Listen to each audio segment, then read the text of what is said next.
গুরু পূর্ণিমার দিনে মুখ্যমন্ত্রীর বিরুদ্ধে সুর চড়ালেন সুকান্ত মজুমদার।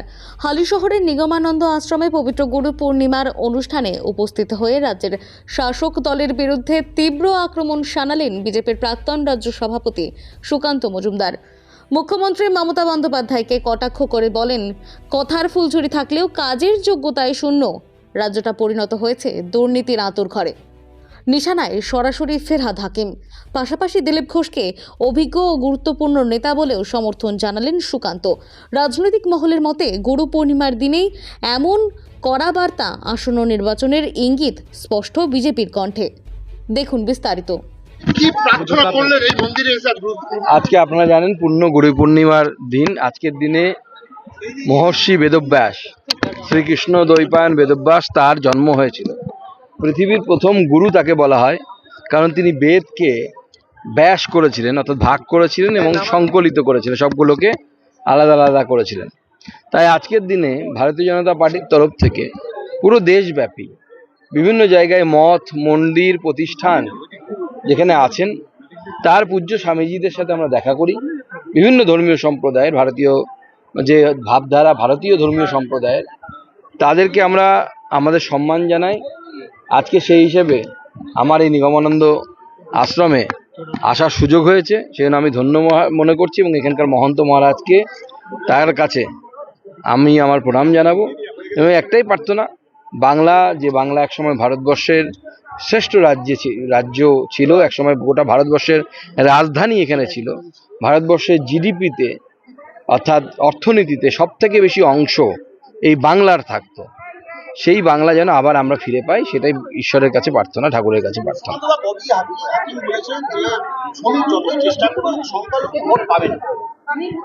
দেখুন, সংখ্যালঘু ভোট পাবো কি পাবো না সে তো ভোটের রেজাল্টে বোঝা যাবে।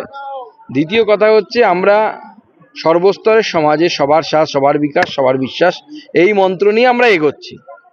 আমাদের বিশ্বাস যে যাদের ভোট দেওয়ার তারা আমাদেরকে দেবেন।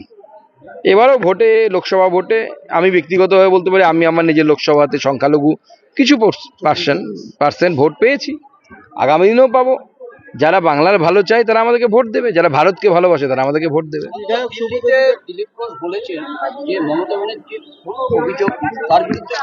যেহেতু দিলীপ ঘোষ আমাদের সর্বভারতীয় সহসভাপতি ছিলেন, অতএব ওনার বিষয়ে সমস্ত উত্তর কেন্দ্রীয় নেতৃত্ব দেবে। বিজেপির বিধায়ক সুবোধ অধিকারী বলছে যে আসল কমিউনিস্ট হচ্ছে মমতা বন্দ্যোপাধ্যায়। কি কমিউনিস্ট, কোন কমিউনিস্ট আমাদের তো জানার নেই, কি ধরনের কমিউনিস্ট জানার নেই। তবে আজকে আমরা একটা উদাহরণ পেলাম, কমিউনিস্ট ঐতিহাসিকরা ক্ষুদিরাম বোস, নেতাজি সুভাষচন্দ্র, মাস্টারদা সূর্য সেন, এই ধরনের পথের যারা প্রতীক ছিলেন, যারা সশস্ত্র বিপ্লবের কথা বলতেন বা সশস্ত্র সংগ্রামের কথা বলতেন স্বাধীনতার, তাদেরকে বামপন্থী ঐতিহাসিকরা উগ্রপন্থী বলে বা সন্ত্রাসবাদী বলে। আজকে দেখলাম আমাদের পশ্চিমবঙ্গের একটি বিশ্ববিদ্যালয়ের ইতিহাসের প্রশ্নে আমাদের যারা স্বাধীনতা সংগ্রামী বাংলার, যারা আমরা চরমপন্থা পড়েছি ইতিহাসে, এখন তাদেরকে সন্ত্রাসবাদী বলা হচ্ছে, যেটা আগে বামপন্থী ঐতিহাসিকরা বিভিন্ন জায়গায় বলতেন। এখন দেখা যাচ্ছে সেই জন্য মমতা বন্দ্যোপাধ্যায়কে বামপন্থী বলেছেন কিনা জানি না, কিন্তু আমরা তো এদেরকে সন্ত্রাসবাদী মনে করি না। আমরা মনে করি এরা চরমপন্থার পথ নিয়েছিলেন, সেটাও স্বাধীনতা সংগ্রামের একটা পথ।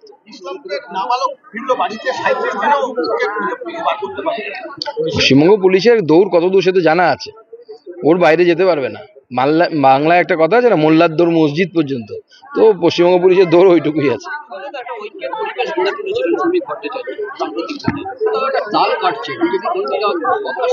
সব জায়গাতেই ঐক্য আছে, আপনাদের নজর খারাপ, সেজন্য আপনারা দেখতে পাচ্ছেন। চোখটা ঠিক করুন, সব ঐক্যই দেখতে পারবেন।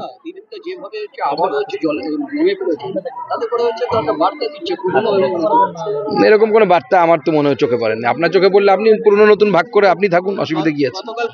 প্রাক্তন রাজ্য সভাপতি ছিলেন, বর্তমানে নতুন সভাপতি হয়েছে। সভাপতি পরিবর্তন বিজেপির একটি নির্দিষ্ট অধ্যায় আর কি। নির্দিষ্ট সময় পর পরিবর্তন হয়, শ্রমিক ভট্টাচার্য পরিবর্তন হবে, একদিন হয়ে নতুন কেউ আসবে, এটাই নিয়ম বিজেপি দল।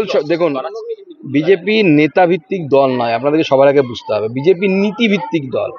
একটা হাইপোথেটিক্যাল কল্পনার একটা কন্ডিশন ভাবুন যে নরেন্দ্র মোদী বিজেপি ছেড়ে দিলেন, কর্মীরা কি বিজেপি বন্ধ করে দেবে? বন্ধ করবে না। কারণ আমরা নরেন্দ্র মোদীকে কেন সম্মান করি? কারণ বিজেপির যে আদর্শ, সেই আদর্শটাকে উনি জীবনের মধ্যে নিয়ে এসছেন। আমরা ব্যক্তির অনুসারী নয়, আমরা নীতির অনুসারী। আমরা সেই নীতিকে দেখে এখানে এসেছি। সুকান্ত মজুমদার যখন এই আদর্শের সাথে যুক্ত হয়েছে, যখন আমি ক্লাস 11-12 পড়ি, সেই সময় বিজেপির এখানে ক্ষমতায় আসার দূর দূর পর্যন্ত কোনো সম্ভাবনা ছিল না। তো সেদিন থেকে আমরা শাখার মাঠে গিয়ে নমস্তে সদা বৎসলে করেছি। কিসের জন্য? আদর্শের উপরে। আমাদের সেই জন্য বিশ্বাস হচ্ছে আদর্শের প্রতি, ব্যক্তির প্রতি আমাদের কোনো ইয়ে নেই। দিলীপ ঘোষের কিছু বক্তব্য কি সাম্প্রতিক অস্বস্তি বাড়াচ্ছে বিজেপি? আমার কোনো কিছুতেই অস্বস্তি হয় না, আমার সব কিছুতেই স্বস্তি, কারণ আমি নীতিভিত্তি ব্যক্তি, আমার কাছে কোনো ইয়ে নেই। তো যে যখন সভাপতি থাকে আমরা তার পেছনে দৌড়াই, আমরা বলি সভাপতি জিন্দাবাদ, এটা আমাদের নীতি। দিলীপ ঘোষ ছিলেন তখন দিলীপ ঘোষ জিন্দাবাদ বলতাম, সুকান্ত মজুমদার হয়েছিলেন তখন লোকে সুকান্ত মজুমদার জিন্দাবাদ বলতো, এখন শ্রমিক ভট্টাচার্য হয়েছে আমরা শ্রমিক ভট্টাচার্য জিন্দাবাদ বলবো, আগামী দিনে অন্য কেউ হবে আমরা তার নামে, কারণ আমরা নীতিটার জিন্দাবাদ বলছি, ব্যক্তির নয়। সেটা পার্টি স্ট্যান্ড, আমি বলে দিয়েছি আগে, পার্টি এটাকে এন্ডোর্স করতো না। যে টাটাকে রাজ্য থেকে তাড়ানোর ব্যবস্থা করা হচ্ছে, সেই টাটার সঙ্গেই বৈঠক হচ্ছে মুখ্যমন্ত্রী বাংলায় একটা কথা আছে, গাধা জল খায় ঘোলা করে খায়। তখন তাড়ানোটা ভুল হয়েছিল, এটা আশা করি বুঝতে পেরেছেন কিনা আমার জানা নেই। বুঝতে পেরেছেন কিনা উনি বলতে পারবেন না, আপনি ভুল জায়গায় প্রশ্ন করছেন। আমরা তো চাই যে শিল্পায়ন হোক পশ্চিমবঙ্গের।